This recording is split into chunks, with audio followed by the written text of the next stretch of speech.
Brigitte Macron, celle qui fut autrefois simple enseignante avant de devenir première dame de France, porte en elle une profonde tristesse que tout le monde ne comprend pas.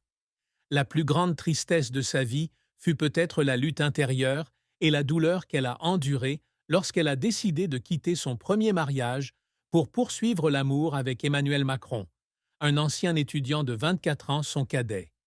Cette décision l'a non seulement exposée au jugement sévère de la société, mais a également profondément blessé ses trois enfants issus de son premier mariage avec André-Louis Osière, Sébastien, Laurence et Tiphaine. Dans une rare interview accordée à Paris Match, Brigitte a un jour confié qu'elle savait qu'elle avait blessé ses enfants et que c'était ce dont elle se reprochait le plus. Je sais que j'ai blessé mes enfants, et c'est ce dont je me reproche le plus, a-t-elle déclaré. Mais je n'ai pas pu m'en empêcher. Cette tristesse ne vient pas seulement du fait de voir ses enfants confrontés au ragot, mais aussi du conflit intérieur lorsqu'elle doit choisir entre le bonheur personnel et la maternité. De plus, la pression de l'opinion publique sur sa relation inhabituelle avec Emmanuel Macron, ainsi que les critiques acerbes sur son âge et son apparence, l'ont amenée à tomber dans un état de contemplation à plusieurs reprises, même si elle essaie toujours de maintenir une apparence forte et élégante.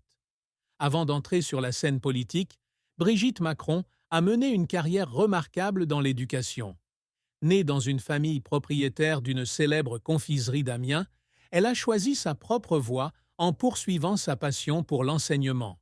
Titulaire d'une maîtrise ès-lettres et d'un certificat d'Académie de langue et littérature française, Brigitte débute sa carrière à Paris, puis enseigne au collège Lucie Berger à Strasbourg.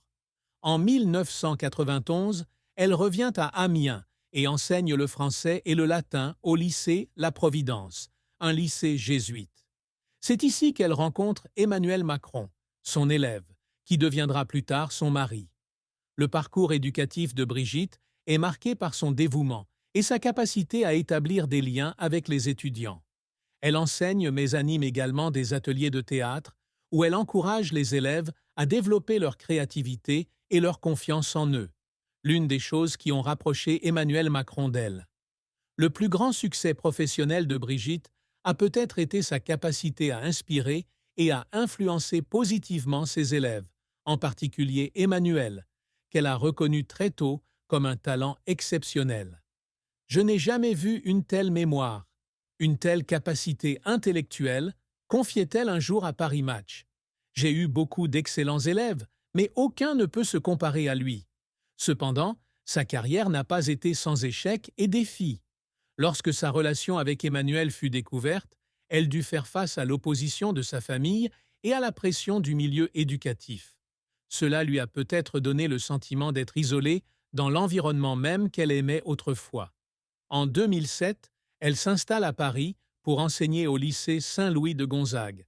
Mais en 2015, elle quitte l'enseignement pour soutenir son mari dans sa campagne présidentielle. Cette décision, bien que constituant un tournant majeur, n'a certainement pas été facile à prendre. On peut imaginer qu'il y a eu des moments où elle pleurait en silence, où elle abandonnait sa passion pour l'enseignement pour entrer dans un monde politique dur, où elle n'était plus le centre mais seulement la personne derrière l'auréole de son mari. Bien qu'elle n'occupe pas de rôle politique officiel, Brigitte Macron a toujours tenté de laisser son empreinte en tant que première dame.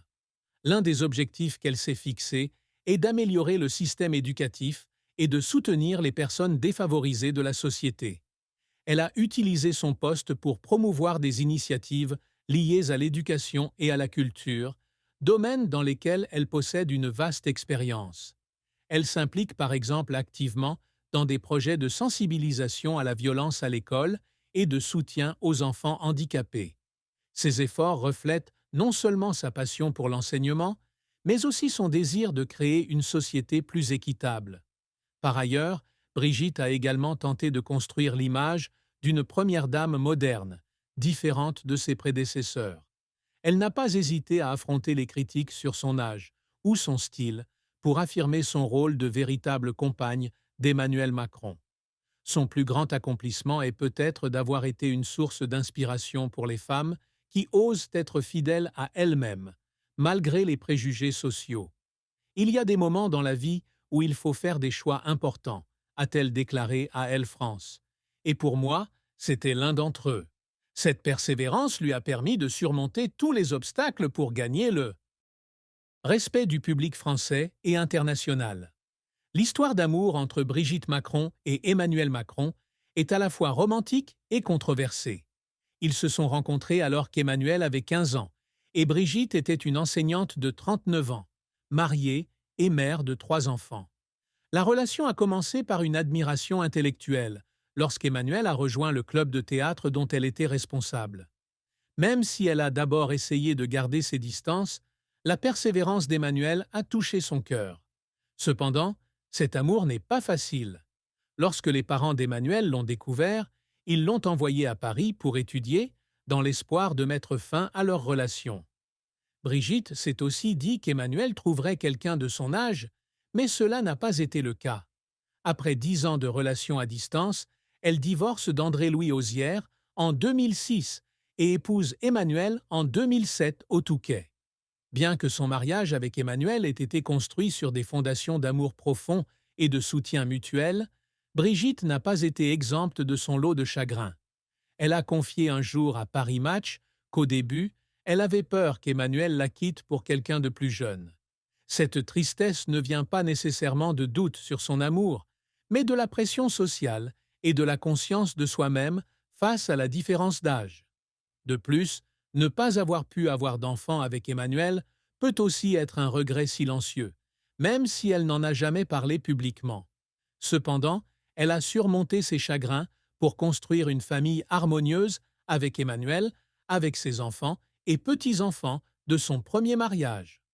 Bien qu'il n'y ait pas d'informations exactes sur la richesse personnelle de Brigitte Macron, nous pouvons spéculer en fonction de ses antécédents familiaux et de son rôle. Brigitte est née dans la famille Trogneux, propriétaire de la chocolaterie Trogneux, une célèbre confiserie d'Amiens, aujourd'hui dirigée par son petit-fils, Jean-Alexandre Trogneux. Cette famille a une tradition commerciale de plus de 150 ans, avec des actifs estimés à plusieurs millions d'euros. Benjamine d'une fratrie de 6, Brigitte aurait hérité d'une partie de sa fortune de ses parents, Simone et Jean Trogneux. De plus, en tant que première dame, elle ne reçoit pas de salaire direct, mais bénéficie de privilèges tels que celui de vivre à l'Élysée et d'utiliser les ressources du gouvernement. Sa fortune commune avec Emmanuel Macron est également remarquable, car il était un banquier d'investissement très rémunérateur chez Rothschild & Cie avant d'entrer en politique. Certaines sources estiment la fortune personnelle d'Emmanuel à environ 31,5 millions de dollars, provenant en partie de revenus bancaires et d'héritage. En incluant la fortune de la famille Trogneux, la fortune de Brigitte aurait inclus des actions dans l'entreprise de confiserie, des biens immobiliers au Touquet, où elle et Emmanuel se sont mariés, et des économies personnelles. La famille de Brigitte, et notamment ses enfants, Sébastien, Laurence et Tiphaine, comprennent la tristesse qu'elle a éprouvée. Sa plus jeune fille, Tiphaine Auzière, a confié dans le documentaire Brigitte Macron, un roman français qu'elle et ses frères et sœurs ont essayé de souffrir le moins possible lorsque leurs parents ont divorcé. Quand ils étaient ensemble, c'était comme si le monde cessait d'exister, a déclaré Tiphaine, faisant référence à l'amour intense entre sa mère et Emmanuel. Cela montre que les enfants de Brigitte, bien qu'initialement blessés par la rupture familiale, ont fini par accepter et respecter la décision de leur mère. Laurence Auzière-Jourdan, la deuxième fille, était une camarade de classe d'Emmanuel. Elle a donc peut-être été témoin de cette relation dès son plus jeune âge. Bien que peu publique, l'attitude de Laurence lorsqu'elle assiste à des événements familiaux avec sa mère et Emmanuel montre qu'elle a pardonné et soutenu sa mère. Sébastien, le fils aîné, a lui aussi gardé le silence sur le chagrin de sa mère, mais sa présence aux occasions importantes a montré que la famille avait surmonté les difficultés initiales. Les petits-enfants de Brigitte, comme Camille et Paul Auzière, ne semblent pas affectés par le passé, mais la considèrent, ainsi qu'Emmanuel, comme des membres indissociables de la famille. Brigitte Macron est l'incarnation d'une femme forte, qui ose être fidèle à elle-même malgré tous les préjugés. Sa plus grande tristesse, la souffrance de ses enfants et la pression de la société ne l'a pas brisée, mais est devenue la motivation qui l'a poussée à construire une vie pleine de sens avec Emmanuel Macron. D'enseignante dévouée, elle est devenue une première dame influente, aux efforts inlassables dans l'éducation et la société. Son amour pour Emmanuel témoigne de la puissance de la persévérance et de la foi, tandis que sa famille est un exemple de pardon et d'unité. Brigitte Macron n'est pas seulement l'épouse d'un président, mais